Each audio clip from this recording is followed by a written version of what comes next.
সালাম আলাইকুম। আমি জনি আছি আপনাদের মাঝে। আপনারা সবাই জানুন এল ক্লাসিকোর যে ম্যাচটা আছে রিয়াল মাদ্রিদ ভার্সাস বার্সেলোনা, ওই ম্যাচটা রিয়াল মাদ্রিদ ২-১ এ বার্সেলোনার বিপক্ষে জয়লাভ করে ফেলেছে এবং আমরা সামনের যে ম্যাচগুলো আছে ওই ম্যাচগুলো অবশ্যই উপভোগ করব। রিয়াল মাদ্রিদ বার্সার বিপক্ষে ৪ ম্যাচ পর একটা ম্যাচ জয়লাভ করে ফেলেছে। জাভি আলোনসো নতুন কোচ হিসেবে জয়েন করার পরে আমরা রিয়াল মাদ্রিদকে বার্সার বিপক্ষে একটা ম্যাচ জয়লাভ করতে দেখেছি এবং সামনে যে ম্যাচগুলো আছে অবশ্যই দেখব রিয়াল মাদ্রিদ ফেভারে যাবে। কেননা রিয়াল মাদ্রিদ অনেকগুলো প্লেয়ার তারা সাইনিং করেছে এবং বার্সেলোনা তারা অনেকগুলো প্লেয়ার সাইনিং করতে পারে নাই। বিকজ তার ড্রব্যাক ছিল, তার যে ফাইন্যান্সিয়াল পজিশন প্রবলেম ছিল তা এখনও রয়ে গেছে। তারা অনলি গোলকিপার গার্সিয়াকে তারা সাইনিং করেছে এবং সামনের দিকে তারা লোন মুভ হিসাবে কয়েকটা প্লেয়ারকে সাইন করেছে। তার মধ্যে অন্যতম হচ্ছে রাশফোর্ড। রাশফোর্ড এল ক্লাসিকের মধ্যে কোনো অত্যন্ত বড় ধরনের কোনো পারফরম্যান্স দিতে পারে নাই, কোনো গোল কিংবা অ্যাসিস্ট করতে পারে নাই।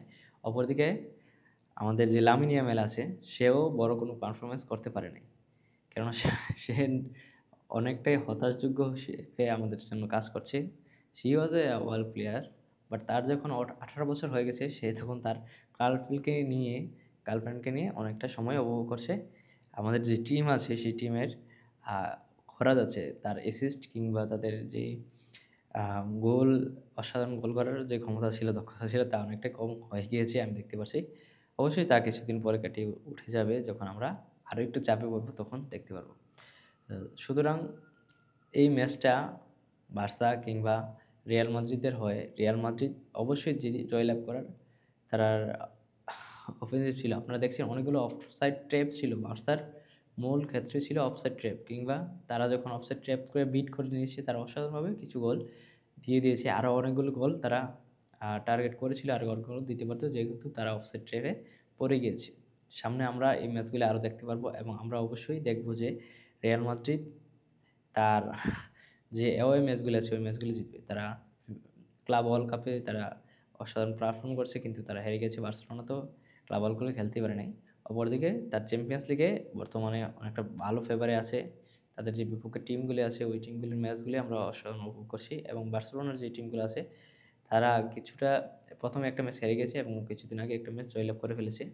পিজির বিপক্ষে ম্যাচটা হেরে আমরা কিছুটা হতাশ হয়েছি। বর্তমানে আমরা দেখতে পাচ্ছি পিএসজির যে টিম আছে তার টিম লাইনটা কীভাবে লুইস এনরিক সাজিয়েছে। তাদের একটা প্লেয়ার যে বেঞ্চ আছে সেই বেঞ্চ যদি নামাই দেয় তারপর বার্সেলোনা তাদের সাথে জয়লাভ করতে পারবে না। অপরদিকে রিয়াল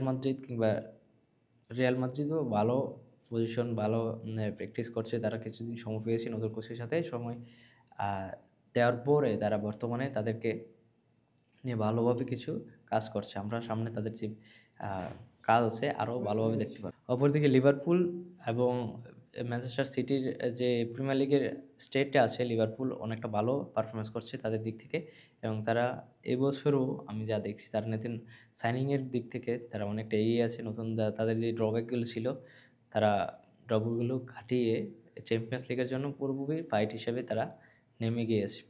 আপনারা সবাই জানেন এন্ট্রিকে এবং তাদের আরও অনেকগুলো প্লেয়ার তারা সাইন করে নিয়েছে এবং ওই সাইনগুলি লুইস রয়েটস এবং তাদের যে টিমটা সাজিয়েছে ওই টিমটা অসাধারণ টিমটা সাজিয়েছে। আমি আপনাদের ওই টিমটাকে নিয়ে একদিন কথা বলবো। তো আজ যেই বিষয় নিয়ে কথা বলছি সেই বিষয়গুলো আছে বার্সেলোনা ভার্সেস রিয়াল মাদ্রিদের এবং বার্সেলোনার যে ম্যাচটা আছে আপনারা দেখে অবশ্যই বুঝতে পারছেন এটা একটা অগোছালো ম্যাচ ছিল। পেদ্রি লাল কার্ড খেয়ে যাওয়ার পরে ফ্র্যাঙ্কির উপরে পড়ছে এবং ফ্র্যাঙ্কি আপনারা জানুন সে ডবল পিভট খেলতে পছন্দ করে এবং ফার্মিনের সাথে সে ডবল পিভটটা ভালোভাবে খেলে উঠতে পারছিল না এবং যে ডিফেন্স লাইন ছিল সেই ডিফেন্স লাইনটাও এতটা শক্ত ছিল না। সেই কারণে রিয়াল মাদ্রিদ তা অসাধারণভাবে বারবারে তাদের ভেঙে প্রবেশ করতে পেরেছিল। At the end, Real Madrid is the best in this match এবং hope so next match will be amazing for this match, কারণ পুরো পৃথিবী তাদের দিকে মুখিয়ে থাকে কোন সময় তাদের রাইভেলারি ম্যাচটা হবে এবং কোন সময় তারা এনজয় করবে পুরো সিজনটাতে। তো আজ এই পর্যন্তই। সবাই ভালো থাকুন, সুস্থ থাকুন। দেখা হবে পরে একটা ম্যাচে। Tata, bye bye.